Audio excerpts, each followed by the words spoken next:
आजकल तो पूरी दुनिया स्टेटस कॉन्शियस हो चुकी है। यहाँ हर कोई अमीर बनना चाहता है और वेल्थ के पीछे भागते हुए ऐसे लोग कुछ भी करने को तैयार रहते हैं, फिर चाहे वो फ्रॉड हो या चोरी। खैर, हम जिन लोगों की बात कर रहे हैं उनके लिए ये चोरी जैसे छोटे शब्द इस्तेमाल करना गलत होगा।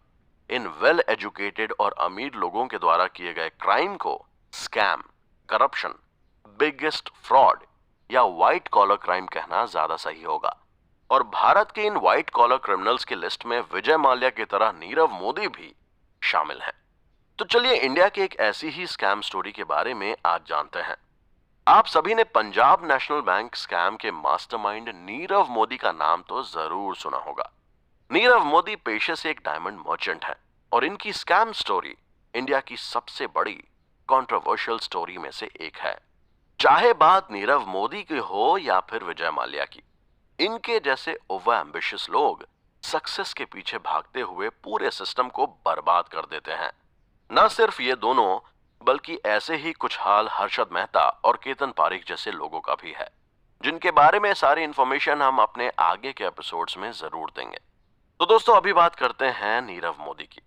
तो पीएम घोटाले की बात करें तो millionaire businessman Nirav Modi Punjab national bank scam के मेन अक्यूज्ड हैं।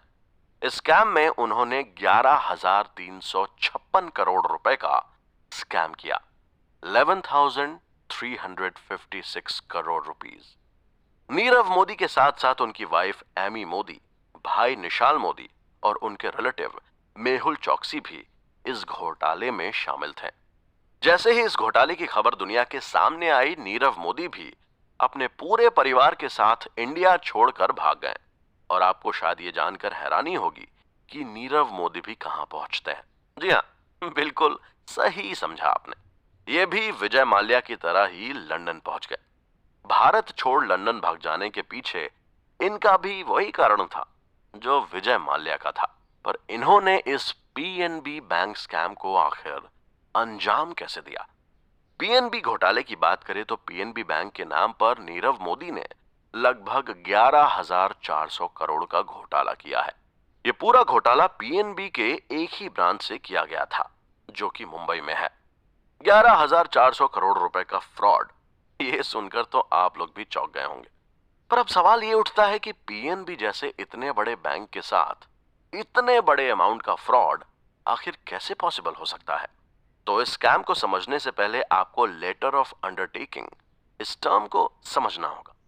तो दोस्तों, आप तो ये जानते ही होंगे कि जब हम इंडिया में किसी बैंक से लोन लेते हैं तो बैंक हमसे अपनी सिक्योरिटी के लिए गारंटी मांगती है। गारंटी के तौर पर हम बैंक को गारंटी प्रोवाइड कराते हैं, जो हमारी तरफ से बैंक को लोन सही समय पर अदा करने की गारंटी देता है। इसके साथ साथ हम कभी कभी कुछ प्रॉपर्टी को भी मॉर्गेज भी करवाते हैं।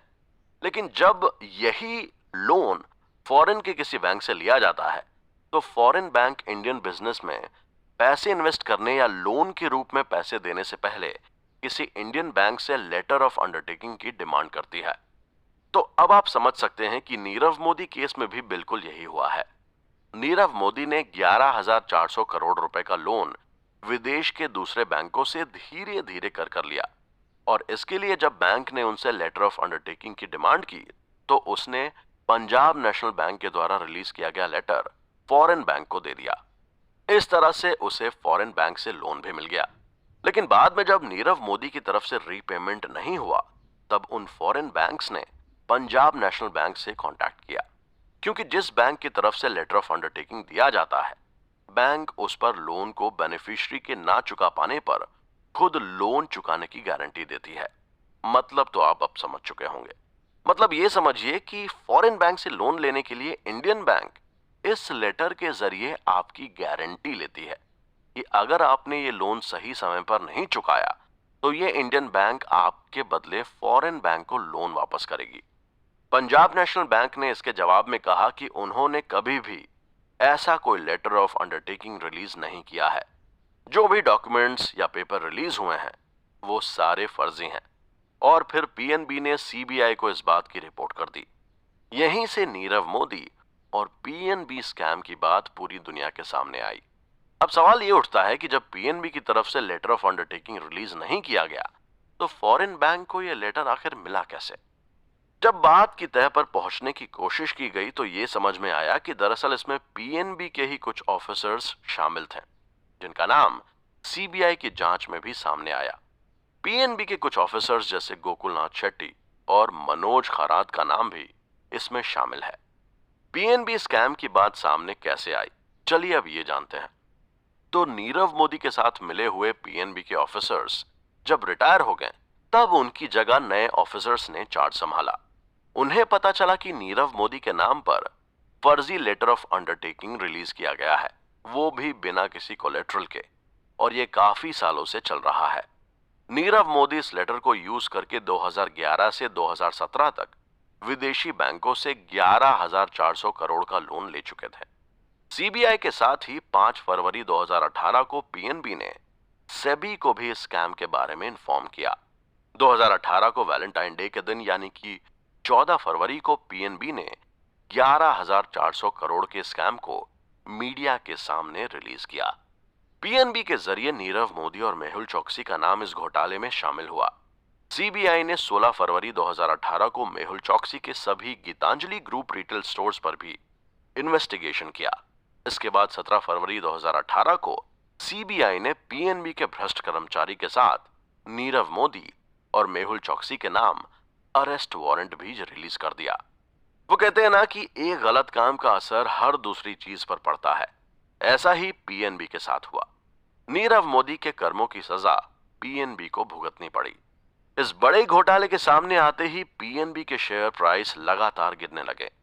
नीरव मोदी, विजय माल्या, हर्षद मेहता जैसे बड़े बड़े लोग इन बड़े बड़े और घटिया स्कैम्स को अंजाम तो दे देते हैं, लेकिन इसके कारण इंडियन इकोनॉमी का इकोसिस्टम खराब हो जाता है। लोगों का बिजनेस पर से भरोसा उठ जाता है। लोग बिजनेस में इन्वेस्ट करना बंद कर देते हैं। अब सवाल ये उठता है कि नीरव मोदी ने अगर इतना बड़ा अमाउंट लोन के रूप में लिया तो उसे कहां इन्वेस्ट किया और किस बेसिस पर उसे ये लोन अमाउंट दिया गया। यहां पर भी विजय माल्या की तरह ही शेल कंपनी की बात सामने आती है।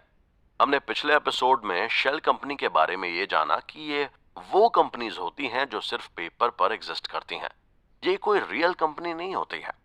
सीबीआई रिपोर्ट में यह बात भी सामने आई कि नीरव मोदी ने बैंक से जो लोन लिया है उसका इस्तेमाल शेल कंपनी फॉर्म करने के लिए किया गया था, ताकि वो टैक्स और दूसरी सर्विस पे करने से बच सकें। नीरव मोदी तो लंदन भाग चुके थे, लेकिन सीबीआई अपना इन्वेस्टिगेशन लगातार कर रही थी और इस इन्वेस्टिगेशन के दौरान पंजाब नेशनल बैंक के internal chief auditor M.K. Sharma को भी गिरफ्तार किया गया। बाद में सीबीआई के इन्वेस्टिगेशन दूसरे इंटरनल ऑडिटर का नाम भी इस घोटाले में सामने आया। तो दोस्तों, इन सभी के खिलाफ भी चार्जशीट फाइल की गई। इसके बाद 3 अगस्त 2018 को इंडियन गवर्नमेंट ने यूके गवर्नमेंट से एक्स्ट्राडिशन पास करने को कहा, ताकि नीरव मोदी को वापस इंडिया ट्रायल के लिए लाया जा सके। इंडिया की रिक्वेस्ट पर लंदन के कोर्ट ने नीरव मोदी के खिलाफ अरेस्ट वारंट जारी किया, पर फिर से कहानी वहीं दोहराई गई। नीरव मोदी ने भी विजय माल्या की तरह खुद को बचाने के लिए ह्यूमन राइट्स का हवाला दिया। पीएनबी घोटाले केस में नीरव मोदी के ऊपर section 409, section 420 corruption charges, section 210, section 506 के तहत केस फाइल किया गया था। इसके बाद इंडियन गवर्नमेंट की रिक्वेस्ट पर 20 मार्च 2019 को नीरव मोदी पर केस चला और उन्हें साउथ वेस्ट लंदन की जेल में भी भेजा गया। जब उन्हें इंडिया वापस लाकर इंडिया में सजा सुनाने की बात हुई, तब नीरव मोदी ने कहा कि इंडिया में कैदियों के साथ बहुत बुरा सलूक किया जाता है और खासकर कोविड-19 पैंडेमिक के दौरान वहां पर बिल्कुल भी सुविधाएं मौजूद नहीं हैं। अगर मुझे इसी तरह से परेशान किया गया तो मेरा मेंटल इलनेस और ज्यादा बढ़ जाएगा। नीरव मोदी की इन बातों को ध्यान में रखते हुए यूके गवर्नमेंट ने एक्स्ट्राडिशन ऑर्डर पास नहीं किया और एक बार फिर एक बड़ा अपराधी लंदन की कानून का हवाला देते हुए भारतीय जेल की हवा खाने से बच गया।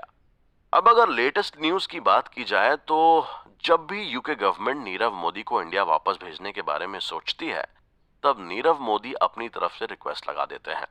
अभी हाल ही में कहा गया कि उसका पूरा परिवार मेंटल ट्रॉमा से गुजर रहा है और अगर उसे इंडिया भेजा गया तो उसकी ये मेंटल कंडीशन और भी ज्यादा खराब हो सकती है। नीरव मोदी के द्वारा किए गए फ्रॉड का असर पीएनबी बैंक के स्टॉक्स पर और दूसरे बैंक्स के स्टॉक्स पर भी पड़ा। इसके साथ ही इनका असर ज्वेलरी के स्टॉक मार्केट और एलआईसी जैसी कंपनियों पर भी बहुत ज्यादा देखा गया।